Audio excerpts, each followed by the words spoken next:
Hi అండి. ముందుగా అందరికీ దీపావళి శుభాకాంక్షలు. ఇవైతే నేను మార్నింగ్ వేసిన ముగ్గులండి. ఇవన్నీ ఎలా ఉన్నాయో తప్పకుండా కామెంట్ చేయండి. బాగా వేసారో లేదో కూడా చెప్పండి. నాకైతే ముగ్గులు వేయడం అంత బాగా రాదు, ఇప్పుడిప్పుడే నేర్చుకుంటున్నాను. బాగానే వస్తున్నాయి, పర్లేదు. నా పని అంతా అయిపోయి పూజ చేసుకున్న తర్వాత అయితే మా షాప్ దగ్గరికి అయితే వెళ్ళాను బొమ్మలు తీసుకుందామని. ఇవైతే మొత్తం 5000 అయితే పడింది మాకు షాప్లోకి, కాబట్టి హోల్సేల్గా అయితే తక్కువ రేట్కే ఇస్తారు. నేను వెళ్ళైతే నాకు ఏమేం కావాలో మొత్తం తీసుకున్నాను. నాకు చీంటప్పకాయలు అంటే నాకు చాలా ఇష్టం, కానీ అవి పేలవడం అంటేనే భయం. నేనైతే మీకు ఒకటి చూపిద్దాం అనుకుంటున్నాను. వీటిని నేను 3 years నుంచి వాడుతున్నాను. నాకైతే చాలా బాగా నచ్చినాయి. మనకి దీపాలతో పని లేదు, అలానే ఆయిల్తో కూడా పని లేదు. మంచిగా మనకి ఎప్పుడు కావాలంటే అప్పుడు తీసుకొని అయితే వెలిగించేసుకోవచ్చు. చాలా బాగుంటాయి చూడడానికి కూడా.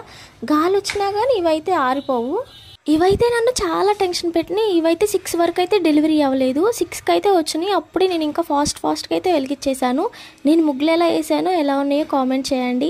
చూడడానికైతే నాకు చాలా బాగా నచ్చింది. మా ఇల్లు అయితే రోజులో ఉంటే ఎంత బాగుండిద్దో అనిపించింది. నాకేమో బాంబులు కాలవడం అంటే భయం, కాలవల్లనేమో ఆశ. చూడండి, చిచ్చుపుడ్డు ఎలకక ముందే నేను అటు ఇటు పరిగెత్తుతున్నాను. మా గ్రిషి ఏమన్నా పక్కన వాళ్ళు కాల్చేటప్పుడు ఎంజాయ్ చేస్తుంది, కానీ దగ్గర నుంచి పేల్చేటప్పుడు ఏడుస్తుంది. అందరికీ భయం లేని ఏంటి అంటే ఈ పాంబిల్లలండి. నేను చూసారా చక్కగా కూర్చొని మరీ కాలుస్తున్నాను, ఏం భయం లేకుండా. మా మోక్ష్ బాబు చూడండి బాంబులు